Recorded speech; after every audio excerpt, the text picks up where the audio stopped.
जी 9th class. आज हमने endoplasmic reticulum discuss करना है। एंडोप्लाज्मिक रेटिकुलम को अगर आप देखें तो ये दो अल्फाज पे मुश्तमिल है, एंडोप्लाज्मिक और रेटिकुलम।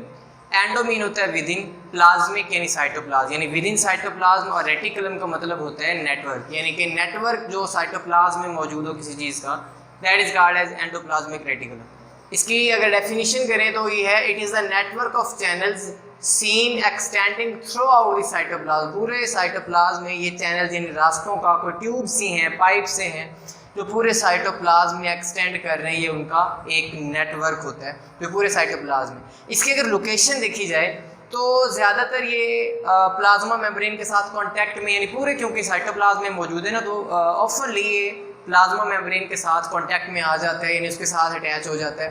और ज़्यादातर और समटाइम्स ये न्यूक्लियर इन्वेल्प की जो आउटर न्यूक्लियर मेम्ब्रेन है, जो बाहर वाली यानी कि उसकी मेम्ब्रेन है, उसके साथ भी कांटेक्ट में होता है, यानी कंटिन्यूस विद प्लाज्मा मेम्ब्रेन आमतौर पे, sometimes in contact with the nuclear membrane. Nuclear membrane के साथ भी कभी कभी इसका कोई ना कोई कांटेक्ट होता है। अगर ये शॉर्ट क्वेश्चन में पूछे बेटा तो सिंपल यही डायग्राम आपने बनानी है, वरना वो दूसरी डायग्राम जो आप ड्रा करेंगे।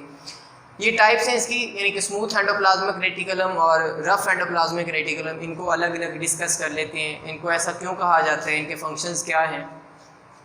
फर्स्ट ऑफ ऑल हमारे पास है rough endoplasmic reticulum.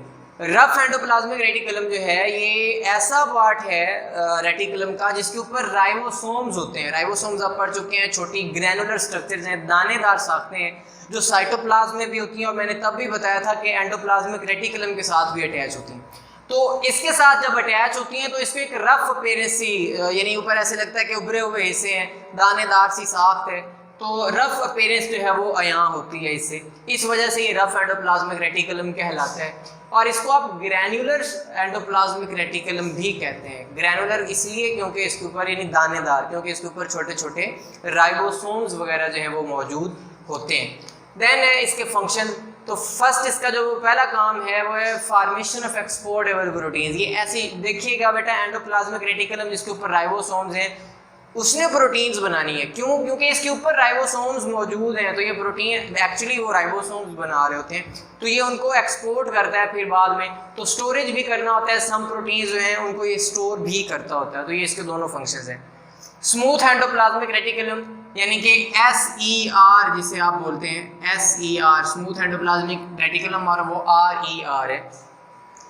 Part of endoplasmic reticulum यहाँ पे लिखना है जी, part of endoplasmic reticulum that lacks ribosome, जिसके ऊपर राइबोसोम्स मौजूद नहीं होते, जिसके ऊपर राइबोसोम्स की कमी है, उसको आप स्मूथ एंडोप्लाज्मिक रेटिकुलम, यानी इसके ऊपर कोई दानेदार साख्ते नहीं है, बिल्कुल स्मूथ अपीयरेंस है, एक जैसे अपीयरेंस है। और इसको एक ग्रैन्युलर एंडोप्लाज्मिक रेटिकुलम कहते हैं, यानी जिसका जो गैर दानेदार है। जैसे किसी भी वर्ड के शुरू में ए आ जाए, जैसे बायोजेनेसिस के शुरू में ए बायोजेनेसिस है तो पहले वर्ड की नफी है, बायोटेक के शुरू में ए बायोटेक, यानी ए बायोटेक जो वर्ड है ए लग जाए, तो इसी तरह ग्रैन्युलर के शुरू में ए लगा है, ए ग्रैन्युलर यानी गैर दानेदार। तो ये बेटा इन दोनों का की स्ट्रक्चर सी। अब है फंक्शन, इसके ज़्यादा फंक्शन है ओवरऑल स्मूथ एंडोप्लाज्मिक रेटिकुलम के। फर्स्ट कि ये नर्व इम्पल्स को ट्रांसमिट करने में, नर्व सेल्स में, नर्व की सेल्स है ना, तो वहाँ पे नर्व इम्पल्स को ट्रांसमिट करवाने में इसका अहम किरदार होता है, यानी कि ट्रांसमिशन ऑफ नर्व इम्पल्स इसका पहला काम है। देन है डिटॉक्सिफिकेशन ऑफ हार्मफुल ड्रग्स, जो खतरनाक ड्रग्स हैं, केमिकल्स हैं, पॉइजनस केमिकल्स हैं, उनको डिटॉक्सीफाई करना है। डिटॉक्सी, टॉक्सिक जहरीले को कहते हैं, डिटॉक्सीफाई यानी उसकी जहरीलापन उसका ख़त्म करना है, उसका वो जो पॉइजनस इफेक्ट है वो कम कर देना है।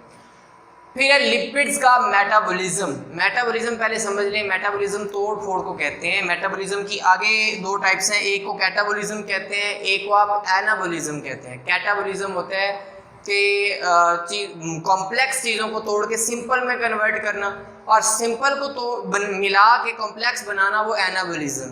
कैटाबॉलिज्म जो है वो तखरीबी अमल है, जबकि एनाबॉलिज्म एक तामीरी अमल है। तो मेटाबॉलिज्म, लिपिड जो है ये फैटी एसिड से मिलकर बने होते हैं, तो लिपिड को फैटी एसिड में तोड़ना, फैटी एसिड को मिला के दोबारा लिपिड बना देना, ये वाला काम भी ये परफॉर्म करते हैं। और ट्रांसपोर्ट ऑफ सम मटेरियल, काफ़ी मटेरियल्स की जो ट्रांसपोर्ट है, यहाँ पे कुछ चैनल्स होते हैं, जो बेटा ये चैनल है network of channels, in tubes को आप नाम देते हैं सिस्टर्नी का, इनको सिस्टर्नी बोला जाता है। ये सिस्टर्न की ट्यूब्स होती हैं बाकायदा। तो इनके अंदर इनका जो ल्यूमन होता है, यहाँ से मटेरियल जो है वो ट्रांसपोर्ट होके इधर को आ रहे होते हैं, यहाँ से ट्रांसपोर्ट होती फिर यहाँ से स्मूथ एंडोप्लाज्मिक रेटिकुलम से वो वहाँ यहाँ से सीक्रेट होते हैं, बाहर निकलते हैं। आगे आपने लाइसोसोम वाला टॉपिक भी पढ़ना है, तो उनको बाकायदा मेम्ब्रेन्स में बंद करके फिर वहाँ से खारिज किया जाता है। तो ये इसके बाद पहले मिलेंगे यहाँ पे गोल्गी एपरेटस होगा, उसके साथ फिर आगे जाके वो मुकम्मल इसकी सीक्रेशन होगी। तो बहुत सारे मटेरियल्स को ट्रांसपोर्ट करने का काम भी इनके ही पास होता है। तो ये डायग्राम ऐसे बनाएंगे, बट इसको अगर आप देखें ना कि ड्रा किस तरह करना है, तो सिंपल पहले इस तरह से इसको लेके आए ऐसे, और ऐसे करके ये डायग्राम बनानी है आपने पहले, यानी यहाँ से इस तरह और फिर उल्टी साइड पे इसको इस तरह घुमाना है, और यहाँ से भी इसी तरह से आप ये बना सकते हैं। फिर इनके ये जो यहाँ से खींचे हैं इस तरह, ऐसे इनको आप मिला देंगे आपस में, और ये वाला सिरा थोड़ा सा एक्सटेंड कर लें यहाँ से लेके, तो ये आपस में मिल जाएंगे। यानी कि इस तरह ओवरऑल आपने इसकी स्ट्रक्चर जो है वो ड्रा करनी है।